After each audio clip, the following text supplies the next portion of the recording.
Hello viewers, কেমন আছেন সবাই? আশা করি ভালোই আছেন। আমি মুন্নি রান্নার জুড়ি চ্যানেলে সবাইকে স্বাগতম।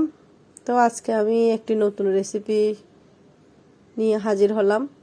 তার জন্য নিয়েছি হচ্ছে সরিষা ভিজিয়ে, আর নিয়েছি হচ্ছে আদা, রসুন আর কাঁচামরিচ ব্লেন্ড করে নেব সব কিছু। তারপরে হচ্ছে পাবদা মাছগুলো ভালো করে কেটে কুটে ধুয়ে পরিষ্কার করে নিয়ে লবণ হলুদ মাখিয়ে ভেজে নেব। অবশ্যই সাবধানে ভাজতে হবে, না হলে তেল ছিটকে আসে পাবদা মাছ ভাজিতে। অবশেষে আমি লাল লাল করে ভাজি করতে সক্ষম হয়েছি।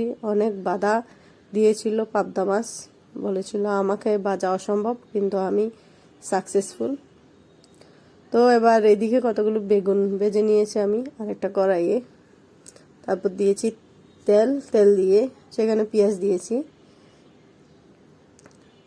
বড় একটা পেঁয়াজ দিয়ে ভালো করে ভেজে নেব।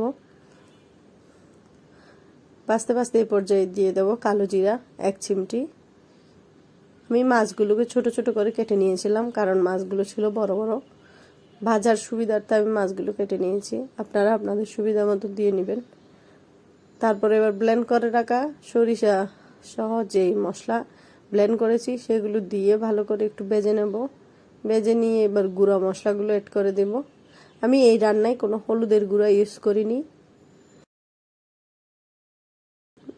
ধনিয়ার গুঁড়া আর জিরা গুঁড়া আর লবণ দিয়ে ভালো করে কষিয়ে নেব।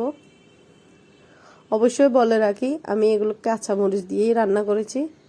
অনেকটা সরিষা ইলিশ সরিষা যেভাবে রান্না করা হয় সেভাবেই রান্না করার চেষ্টা করেছি। আমি তো দুর্দান্ত টেস্ট পেয়েছি। আপনারাও একবার রান্না করে খেয়ে দেখতে পারেন। আমার রান্না যদি আপনাদের ভালো লেগে থাকে অবশ্যই আমার চ্যানেলটি সাবস্ক্রাইব করবেন, আর লাইক কমেন্ট শেয়ার করে পাশে থাকবেন। আর যারা লাইক কমেন্ট শেয়ার করে পাশে আছেন তাদেরকে অসংখ্য অসংখ্য ধন্যবাদ।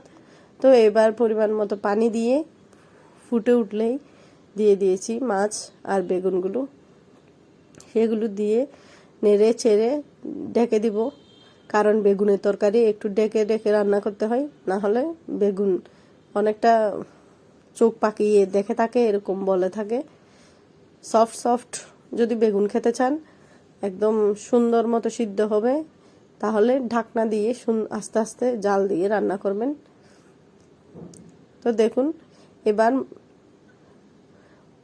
তেল আসার জন্য অপেক্ষা করে নিব। চুলার আঁচটা কমিয়ে দিয়ে সব কিছু ভালোভাবে সিদ্ধ হয়ে আসবে, আর ঝোলটা যেন মাখা মাখা হয়ে আসে, এই জন্য অপেক্ষা করে নিব। এবার এ পর্যায়ে আর ঢাকনা দিব না, কারণ বেগুনগুলো ডুবে গেছে।